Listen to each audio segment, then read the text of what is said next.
놀라우신 하나님 아버지 은혜를 감사합니다. 오늘도 우리에게 주신 이 시간을 통하여 하나님 앞에 기도로 나아갑니다. 우리의 아랠 것들이 생각나게 하시고 하나님께 온전히 아뢰는 이 시간 되게 하옵소서. 예수님 이름으로 기도드립니다. 아멘. 찬송가 384장 하나님께 찬양드립니다. 나의 갈 길 다가도록 예수 인도하시니 내 주 안에 있는 긍휼 어찌 의심하리요. 믿음으로 사는 자는 하늘 위로 받겠네. 무슨 일을 만나든지 만사 형통하리라. 무슨 일을 만나든지 만사 형통하리라. 나의 갈 길 다가도록 예수 인도하시니 어려운 일 당한 때도 족한 은혜 주시네. 나는 심히 고단하고 영혼 매우 갈하나 나의 앞에 반석에서 샘물 나게 하시네. 나의 앞에 반석에서 샘물 나게 하시네. 나의 갈 길 다가도록 예수 인도하시니 그의 사랑 어찌 큰지 말로 할 수 없도다. 성령 감화 받은 영혼 하늘 날아갈 때에 영영 부를 나의 찬송 예수 인도하셨네. 영영 부를 나의 찬송 예수 인도하셨네.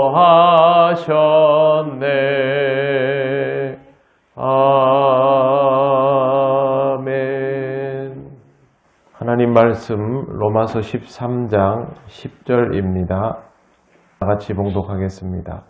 사랑은 이웃에게 악을 행하지 아니하나니 그러므로 사랑은 율법의 완성이니라. 아멘. 오늘 말씀은 사실상 로마서 12장, 13장 전체의 정리, 종합이라고 할 수 있습니다. 그리고 이 말씀은 십계명에 대한 가장 완벽한 정리입니다. 십계명은 우리에게 너무도 유익하고 귀한 것이지만 실제로는 지키는데 부담이 많이 됩니다. 하나님께서 우리에게 주신 계명이 왜 우리에게 부담이 될까? 이유는 간단합니다. 실천이 어렵다라고 느끼는 것이죠. 근데 실천이 어려운 이유를 우리가 부족하기 때문에 라고 말해버리면 그냥 끝나는 것 같지만 사실은 이 계명에 대한 이해도가 부족해서 일어나는 일입니다. 행동이라는 것이 쉬워 보여도 개념에 대한 이해도가 떨어지면 결국 완성도는 한계에 이를 수밖에 없습니다. 십계명도 이해가 제대로 되지 않으면 실천하고 싶어도 실천이 잘 안 되는 것입니다. 하나님을 믿는 사람 중에 십계명을 어기고 싶은 사람은 아무도 없습니다. 할 수만 있다면 더 잘 지키고 싶은 마음입니다. 그럼에도 불구하고 아직도 이 계명의 진정한 의미를 잘 모르기 때문에 결국은 그렇게 되어버리는 것입니다. 바울은 유대인이기 때문에 십계명의 소중함을 잘 알고 있습니다. 그럼에도 불구하고 사람들이 이것을 헤아리지 못하기 때문에 가장 핵심을 말해주고 있는 것입니다. 그게 바로 사랑은 율법의 완성이라는 표현입니다. 이웃은 가까이 있는 사람이라고 말씀드렸습니다. 이렇게 나랑 붙어 있는 사람이 전부 이웃에 해당되는데요. 그런데 이 이웃을 사랑하면 이웃은 가족이 되는 것이고 동지가 되는 것이고, 그러면 내가 살고 있는 삶의 자리는 굉장히 평안해지죠. 근데 이웃을 멀리하거나 또 적이 되면 내 가정은, 내 삶은 금방 전쟁터가 되어버리고 지옥이 되어버립니다. 이웃은 내게 있어서 참 소중한 존재인데, 이 이웃이 나를 위해서도 소중하다라는 것을 깨닫기 위해서는 이 단어를 제대로 이해할 필요가 있습니다. 사랑은 율법의 완성이다 라는 말에는 전제가 있습니다. 그러면 사랑이 없으면 율법은 미완성이다 라는 전제입니다. 하나님께서 주신 율법, 즉 성경 말씀은 완전합니다. 그런데 이 율법이 완전해지는 상황은 이것을 온전히 진심으로 행할 수 있을 때 완전해지는 것입니다. 그냥 계명을 문자적으로 지키는 것만으로는 충족이 되지 않습니다. 예수님께서 오셔가지고 계속 지적한 게 뭡니까? 진심을 가지고 이 계명을 지키지 못하는 부분을 지적하신 것입니다. 그래서 이 부족함을 채우는 것이 바로 사랑입니다. 인간은 숨결이 있어야 사는 것처럼 계명도 율법도 하나님께서 주신 사랑의 의미가 채워져야만 온전해지는 것입니다. 사랑은 불가능을 가능하게 하는 힘입니다. 자신의 희생을 마다하지 않고 오히려 그렇게 할 수 있다라는 것을 기뻐할 수 있도록 하는 것이 사랑이죠. 주삿바늘도 무서워하는 사람이 자기 가족을 살리려고 수혈을 하고 더 나아가서 자신의 장기의 일부를 떼어서 가족에게 이식하고 하는 소식을 접할 때가 있죠. 어떻게 그렇게 할 수 있습니까? 주삿바늘이 무섭다는 것은 온데간데 없어지는 것이죠. 사랑하는 사람을 위해서 그렇게 할 수 있는 것이죠.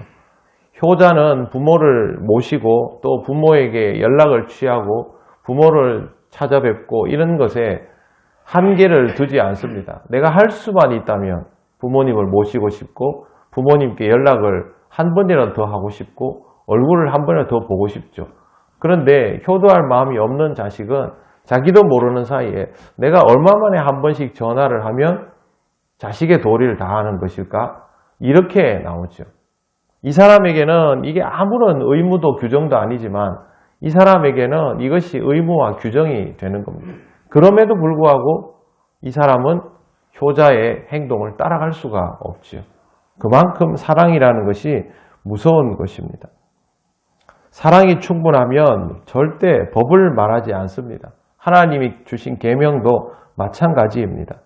사랑의 눈으로 보면 이 계명이 하나님께서 우리에게 왜 주신 것인지를 잘 알 수가 있습니다. 하나님이 계명을 우리에게 왜 주셨을까요?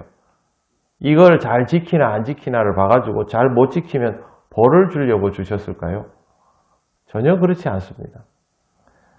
자녀들에게 이런 말씀 굉장히 많이 해오셨죠. 저도 합니다. 아침에 6시에 일어나기, 외출 갔다 오면 손발 씻기, 집에 올 때 군것질 하지 말기, 10시 되면 뭐 잠자리에 들기, 숙제하기, 공부하기. 자식은 어떻게 받아들입니까? 잔소리죠. 날 힘들게 하는 게 되죠.